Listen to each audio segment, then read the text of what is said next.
guys, it's Mary Beth from MB Arts. I hope you're all really well and having fun with whatever it is you're getting up to at home. Just like in the last video, I'm going to apologise for my 3 hamsters in the background if they make any noise at all. They have just been fed, so they should be okay. But if you do hear any noises, don't worry about it, just try and ignore it. In our last video, I showed you how to make some scar wax, and it looked like this. Now my scar wax is wrapped in cling film to keep it fresh, okay, so that when we come to use it in our next video, it'll still be good to use, okay. Now I filmed that video sometime last week and it's still as if I'd made it yesterday, so make sure it is wrapped in cling film and it will keep just fine. One of the things that goes with scar wax that will make your look even more realistic is some fake blood. So I'm going to show you how to make that today, and it is also in the activity pack that I showed you in the last video, activity pack number 1. There are 2 activity packs on the website, a third one will be added on Friday this week, so keep an eye out for that. All the activity packs can be found at www.mbarts.org. And these activity packs are free to anyone who wishes to download it, okay? The instructions are there on the website. So, like I said, I'm going to show you how to make some fake blood. It's really easy, and just like the scar wax, it uses ingredients that you probably have sitting around the house, and it's really fun to make. Okay, so you need a form of syrup, golden syrup preferably, but if you don't have any golden syrup or a thick gloopy syrup, that's totally fine. Maple syrup will do, or any sort of clear honey. That would do the job as well. So I'm going to be using some maple syrup instead of golden syrup. That's just what happens when you're in isolation and your mum makes delicious golden syrup sponges with the golden syrup that was in the house. It was totally worth it, but it means that we're using maple syrup today. If you are using a runnier syrup, this is where the corn flour comes in to play in the recipe. So just some normal corn flour, and that will just thicken up your mixture to get it to the consistency that you want to. Equally, if you want to water down the consistency and make it runnier, then you simply just stick some water in a kettle, warm it a little bit and add it gradually until you get that consistency that you want, whether you want runny messy blood or really thick gloopy sticky blood, okay? Either will work. So the other thing that you'll need is some cocoa powder. This just makes it the consistency and the look of the blood more realistic, and of course some red food colouring. I don't know if you see that, that's just normal red food colouring. It's not a special brand or anything like that. It doesn't necessarily need to be the runny kind, it could be the gel kind as well, either works. Let's get down to business. Okay, so what you're going to need is a bowl. Now I've got a little bowl here, just like this, and some spoons. Luckily I've got a wee pourer here. There are measurements in my activity pack. I'm not going to be using these measurements today because I'm just going to make a small amount, just to show you what it should sort of look like. But the measurements are all there. If you follow them, you should end up with the same result. Equally, just play it by ear and just look and see, does that look okay? Yes, perfect. If not, add corn flour, add water, whatever you need to make it look the way that you want it to look. I'm going to add some maple syrup, okay, and it looks a bit like that.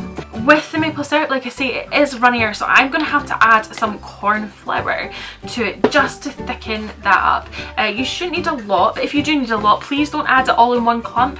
Add it in little amounts, okay? Otherwise you're going to end up with you know, the wrong consistency back and forth. So you add too much corn flour, oh I need boiling water, oh I add too much of that, and you'll just be going back and forth. So just add everything gradually and be patient. Okay, so what you're going to want to do when you put your corn flour in is you want to get mixing. Don't worry too much about the clumps and the lumps. As long as there's not big massive white clumps, you will be fine, because actually having bits of lumpy stuff in blood is even better. It makes it look even more disgusting. So let's get mixing. So stick with it. Mixing can be a bit tedious, but I promise you the results will be worth it. Now don't worry if your syrup starts to change colour and starts to go like a yellow whitey kind of colour, because it's not going to matter because you're going to be adding food colouring to it, okay? So don't worry about it. Okay, so I have got it to the consistency that I want it. Okay, it's not too runny, it still runs off the spoon, but it's quite gloopy and just got that little bit of thickness to it, okay? So that is my my mix. So that's the base mix, okay? The next thing you're going to add is you're going to add a little bit of cocoa powder, okay? Now I'm only going to add a little bit. Like I say, add everything gradually, okay? Please don't just dump it all in, otherwise you'll ruin all your effort. So I'm just gonna, what I really need is a camera that films above me so you can all see this, but I'm not very tech savvy, like I say. So I'm gonna mix that in. Now immediately it's changed colour. Also, this all smells amazing, and it is, I suppose, all edible. So it's good if you want to do kind of blood coming out of the mouth or fangs or that sort of thing, because you can absolutely eat this. It's non-toxic, okay? It's all natural ingredients. Might not taste very nice though with the corn flour, but hey ho. Okay, so now as you can see, that's turned it into a darker colour. I'm going to leave it at that just now because I don't know what it's going to look like once I add in my red food colouring, which I am about to do. The best way to ensure that you're dropping a little bit at a time is if you've got a cocktail stick or a lollipop stick or something like that to dip it into. So you're going to dip it in there, okay, so that you know you're only adding a drop at a time. And I want you to use that cocktail stick or the lollipop stick to mix your blood, okay? So you're mixing it in. Sorry, it's not very good focus. So you're mixing that in. Now this is still very light and it's still browny, so I'm going to add more food colouring. So again, I'm going to take the other side of the cocktail stick or lollipop stick and I'm just going to drop that in and mix it up, and it's starting to change to a nice bloody colour. Red food colouring does stain a little bit, okay? So if it gets on your hands, just give your hands a wee wash, but it will probably stain your hands a little bit, okay?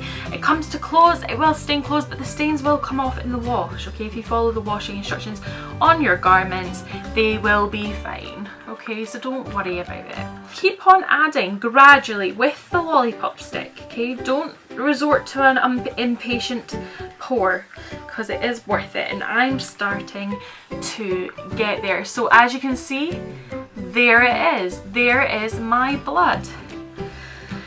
Now you may get to this point and think, that is a perfect colour. I don't know if you can see that. That's a perfect colour, but it's still not at the consistency that I want it at, and that's when you can continue to add that corn flour in. Again, the corn flour might make it a little less red and more pink. Just add a little bit of food colouring in. It's adding things in little bits until you get that perfect bowl of fake blood, and then that's you sorted. So like I say, please don't get impatient and start chucking all the ingredients in. I promise you it will get there and it will be worth it. So that there is my bowl of fake blood. So I'm just going to take a little bit out of my finger to kind of show you that, oh, whoops, this will be going in the wash. So let's forget about my face and let's look at this. So as you can see, that there, now it is, look at the lighting's not doing it much justice, but there you go, that is some fake blood. Now mine is a little bit runny, but that's perfect for what we'll be using it for when I show you how to create your own wounds and things like that. Now fake blood will keep, like the scar wax. Just stick some cling film over your fake blood and keep it in room temperature alongside your scar backs, and we will create some gruesome looks in the next video. If you haven't already, like us on Facebook, keep an eye out for any upcoming announcements. Things are forever changing. Like I said at the beginning of the video, I will be uploading activity pack number 3 to the website some point on Friday, so keep an eye out for that as well. Like I say, all the activity packs are free to download, okay? If you head over to www.nbarts.org, there's instructions there to show you how to do that. And yeah, have fun, stay safe and be kind. Bye.